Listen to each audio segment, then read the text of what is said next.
भारत रत्न बोधिसत्व बाबा साहब डॉक्टर भीमराव अम्बेडकर जी के चरणों में अपना प्रणाम अर्पित करता हूँ। मैं भगवान गौतम बुद्ध के चरणों में अपना प्रणाम अर्पित करता हूँ। मैं बहुजन समाज शोषित वंचित पीड़ितों की मुक्ति के लिए कार्य करने वाले सभी महानायकों के चरणों में, सभी महापुरुषों के चरणों में अपना प्रणाम अर्पित करता हूँ। मैं डॉक्टर बी.आर. अम्बेडकर जन्मोत्सव आयोजन समिति के सभी पदाधिकारी सदस्यगण और आप सबको धन्यवाद व्यक्त करना चाहता हूं कि आपने ऐसे महत्वपूर्ण अवसर पर जब हम बाबा साहब को याद कर रहे हैं, मेरे जैसे छोटे से कार्यकर्ता को बुला के इतना सम्मान दिया और दो बात कहने का अवसर दिया। साथियों, ये बहुत खुशी की, बहुत प्रसन्नता की, बहुत उल्लास की बात है कि पूरे देश में बाबा साहब की जयंती अब एक पर्व की तरह, त्योहार की तरह, उत्सव की तरह मनाई जाती है और केवल एक दिन के लिए नहीं मनाई जाती।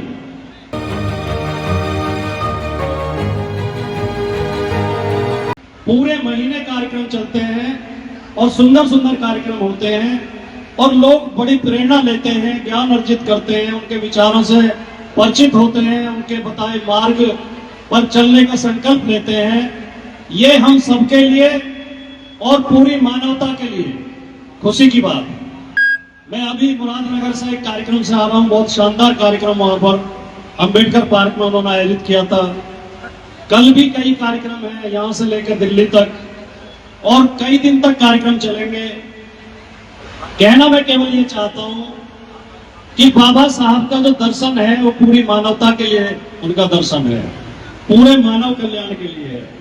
किसी वर्ग विशेष के लिए, किसी जाति विशेष के लिए, किसी धर्म विशेष के लिए या केवल देश की सीमाओं में उनके दर्शन को नहीं बांधा जा सकता। पूरी दुनिया के मनुष्यों की मुक्ति का मार्ग बाबा साहब ने दिखाया है। और दक्षिण अफ्रीका में जो ब्लैक्स की लड़ाई लड़ी, वो काले लोगों की लड़ाई जिन्होंने लड़ी नेल्सन मंडेला, या अमेरिका में जिन्होंने लड़ाई लड़ी मार्टिन लूथर किंग, और अन्य देशों के भी जो शोषितों वंचितों के नायक रहे, वो सब बाबा साहब को अपना प्रेरणा स्रोत मानते हैं। और दुनिया के 100 देशों में, लगभग 100 देशों में बाबा साहब की प्रतिमाएं लगी हुई है। और दुनिया के अनेक देशों में यूनिवर्सिटियों में बाबा साहब की पुस्तकें पढ़ाई जाती हैं, बाबा साहब के विचार पढ़ाए जाते हैं। ये हमारा दुर्भाग्य है, हमारी कमजोरी है, हमारी अज्ञानता है, हमारी मूर्खता है और हमारा पाखंड है कि इस देश में अभी भी कुछ लोग ऐसे बचे हैं जो बाबा साहब के विचारों को विरोध करते हैं। ये इस देश का दुर्भाग्य है, जो तरह तरह से भिन्न भिन्न प्रकार से। साथियों, मैंने बाबा साहब की पुस्तक आप में से बहुत लोगों ने पढ़ी होगी, उन्होंने अनेक पुस्तकें लिखी, लेकिन उनकी एक बहुत लोकप्रिय पुस्तक है बुद्ध एंड हिज धम्म।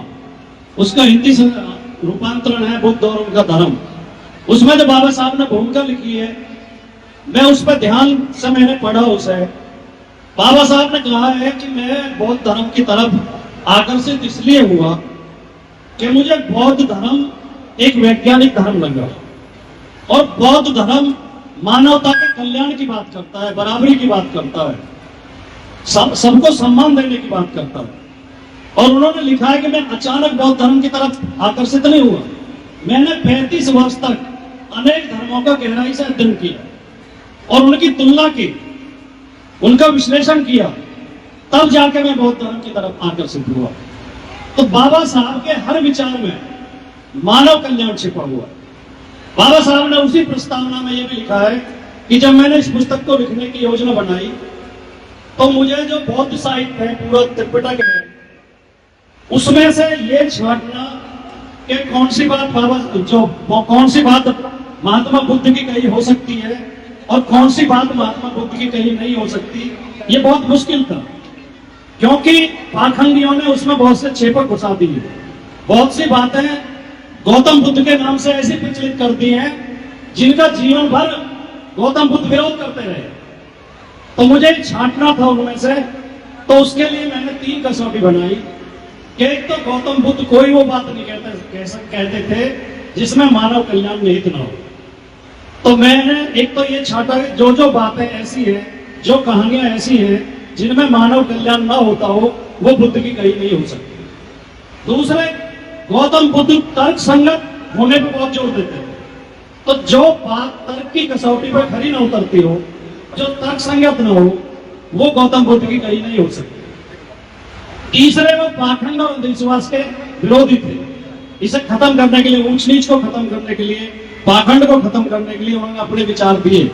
तो जिस बात में पाखंड का या ऊंच नीच का समर्थन हो, वो गौतम बुद्ध की कही नहीं हो सकती। तो बाबा साहब के इन विचारों से और इस कसौटी से हमें प्रेरणा लेनी चाहिए और हमें अपने हर कदम को, हर वाणी को, हर क्रियाकलाप को, हर निर्णय को इन तीन कसौटियों पे जरूर कसना चाहिए। और हमें ऐसे किसी पाखंड में या फालतू के काम में नहीं पड़ना चाहिए जिससे मानव कल्याण न होता हो और जो तर्क संगत न हो और जिससे भेदभाव दूर न होता हो, ऊंच नीच की भावना दूर न होती हो। तो ये हम प्रेरणा बाबा साहब से ले। बाबा साहब ने एक और किताब, उनकी बहुत प्रसिद्ध किताब है एनिहिलेशन ऑफ कास्ट, जाति का सर्वनाश। उसमें उन्होंने लिखा है कि जो फर्जी शास्त्र हैं, जो हमें गुलाम, मानसिक रूप से गुलाम बनाने वाले शास्त्र हैं, जिन्हें हमारे ऊपर एक कह के थोपा गया है कि धर्म शास्त्र हैं, वो इस ऊंच नीच का और वर्ण व्यवस्था का समर्थन करते हैं। तो अगर हमें ये जातीय भेदभाव, वर्ण व्यवस्था का भेदभाव, ऊंच नीच खत्म करनी है तो हमें पहले उन फर्जी शास्त्रों का बहिष्कार करना होगा। अगर हम उनके प्रति आस्था रखेंगे तो हम इस भेदभाव को खत्म नहीं कर सकते। तो हमें बाबा साहब से प्रेरणा लेते हुए और हमें अपना दायरा बनाते हुए, जो शोषक हैं, जो सामंतवादी हैं, जो मनुवादी हैं, उनकी विचारधारा केवल 2.5% लोगों के लिए है। 97.5% लोगों का वो शोषण करती है उनकी विचारधारा। कैसे करती है? लगभग 85% में तो जो अनुसूचित जाति, अनुसूचित जनजाति, ओबीसी और हमारे अल्पसंख्यक समाज के लोग आ जाते हैं। बाकी जो 15% बचे उसमें भी आधी महिलाएं हैं। मनुस्मृति महिलाओं को गुलाम बनाने का प्रावधान करती है। अगर आज ये हमारी बहनें बैठी हैं और इन्हें बाहर निकलने का अधिकार मिला है, शिक्षा ग्रहण करने का अधिकार मिला है, इन्हें राजनीति में या अब नौकरशाही में आने का अधिकार मिला है, तो वो बाबा साहब की देन। वरना जो सामंतवादी व्यवस्था थी वो महिलाओं को गुलाम रखना चाहती है। तो 85 और 7.5, 92 और उसमें बाकी में भी जो गरीब लोग हैं उन्हें सामंतवादी अधिकार नहीं देते। तो उनकी विचारधारा 2.5% के लिए है और हमारी विचारधारा, बाबा साहब की विचारधारा गौतम बुद्ध की, वो अर्जी फर्जी कहानियां बता के, काल्पनिक कहानियां बता के हमें मानसिक गुलाम बना लेते हैं। हमें इस मानसिक गुलामी से निकलना होगा, तभी हम बाबा साहब के सच्चे अनुयायी कहलाएंगे। साथियों, बाबा साहब ने कहा था कि शिक्षित बनो, संगठित हो, संघर्ष करो। मैं एक बात हर जगह कहता हूं, मैं आपके यहाँ भी कह के जाना चाहता हूं।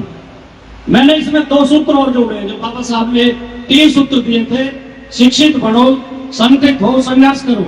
मैं कहता हूं निडर बनो और मुखर बनो। यह भी बहुत जरूरी है। निडर और मुखर से मेरा क्या मतलब? कहीं हम 10 आदमी बैठे हो, किसी शादी में बैठे हो, किसी मौत में बैठे हो, किसी पार्टी में बैठे हो, कहीं चाय के दूध की दुकान पर बैठे हो, एक मनुवादी बैठ के अपना मिशन परोस देता है।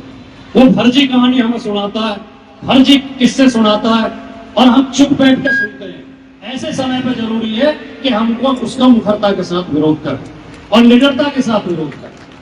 हमारे चुप रहने से उसका साहस बढ़ता है, उसे लगता है कि तुम सही कह रहे हो, और हमारे बोलने से उसकी हिम्मत घटेगी, उसका हौसला कम होगा। अगली बार वो कहीं उस कहानी को, फर्जी कहानी को सुनाने में उसे झिझक पैदा होगी। इसलिए निडर बनो और मुखर बनो, अपनी बात मजबूती के साथ कहो।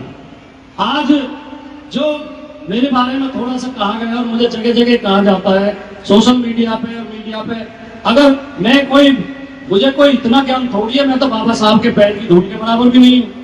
लेकिन मेरे अंदर एक चीज है कि सच कहने की हिम्मत है। मैं सच को कहने में डरता नहीं हूँ। बहुत अच्छे। तो मैं आपसे भी ये चाहता हूँ कि अगर ये आप अपने अंदर हिम्मत पैदा कर लें तो बहुत जल्दी हमें सामंतवाद और मनोवाद का खात्मा कर सकते हैं। इसकी हजारों वर्ष की गुलामी को दूर कर सकते हैं। आपने इतने सुंदर कार्यक्रम का आयोजन किया। एक पत्रकार मुझसे पूछ रहे थे कि आप कब से अम्बेडकरवादी हुए हो। मैंने कहा भाई, मैंने तो जब से होश संभाला मैं तो अम्बेडकरवादी हूँ। और ये गाजियाबाद और गाजियाबाद का अम्बेडकर पार्क इस बात का गवाह है, क्योंकि मेरी कर्मभूमि गाजियाबाद रही है। मैंने बीए एमए की पढ़ाई और एलएलबी की पढ़ाई यही गाजियाबाद में की। एसडी कॉलेज से मैंने बीए एमए किया और एमएमएच कॉलेज से मैंने एलएलबी की, और मैंने यहाँ 8 साल पत्रकारिता की है। यही पीछे यहाँ हिंट का ऑफिस होता तो मैं ज्यादा समय हिंट में रहा और 2 साल में दैनिक जागरण में भी रहा, और मैंने साइकिल से सारे गाजियाबाद मेरा घूमा हुआ है। 1990 में मैंने हिंट में 6 लेख लिखे थे जो 6 दिन लगातार छपे थे मनुस्मृति के खिलाफ, कि मनुस्मृति मानवता के माथे पर कलंक है, एक सड़ा हुआ ग्रंथ है, एक गुलाम पैदा करने वाला ग्रंथ है। तो उसमें कुछ मनुवादियों ने जाके वो हिंट के दफ्तर में प्रदर्शन किया था, तो मेरे समर्थन में मैं उन्हें ठीक से जानता भी नहीं था। यह नवी मार्केट से टिटवाड़े की तरफ जो एक गली जाती है, उस गली में वो जूते की दुकान करते थे, और मुझे ध्यान आ रहा शायद उनका मदन लाल नाम था, मुझे ठीक से याद भी नहीं है, 90 की बात है, 1990 की। वो मेरे समर्थन में खड़े हुए और उन्होंने अपनी समिति को लेकर मेरे समर्थन में प्रदर्शन किया। तो मैं तो, और इस अम्बेडकर पार्क में मैं 1994 या 95 में इसी जन्मोत्सव समिति ने मुझे उस समय भी मुख्य अतिथि बनाया था। उस कार्यक्रम की अध्यक्षता पीएल पूनिया जी ने की थी।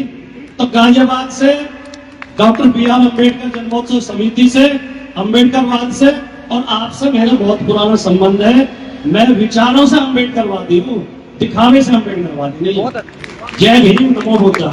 पूरे देश के अंदर जहां कहीं भी बहुजन समाज पर एट्रोसिटीज होती है, उस एट्रोसिटीज पर अगर वो व्यक्ति, वो परिवार मेरे पास तक पहुंच जाता है, जिन केसेज में मेरे फोन के जाने के बाद एक्शन हुआ, उस पर रेप केस तक है, कुल्हाड़ी से काटे हुए हमारे समाज के, बहुजन समाज के लोगों को काटा गया, उन पर कार्रवाई कराने का काम किया।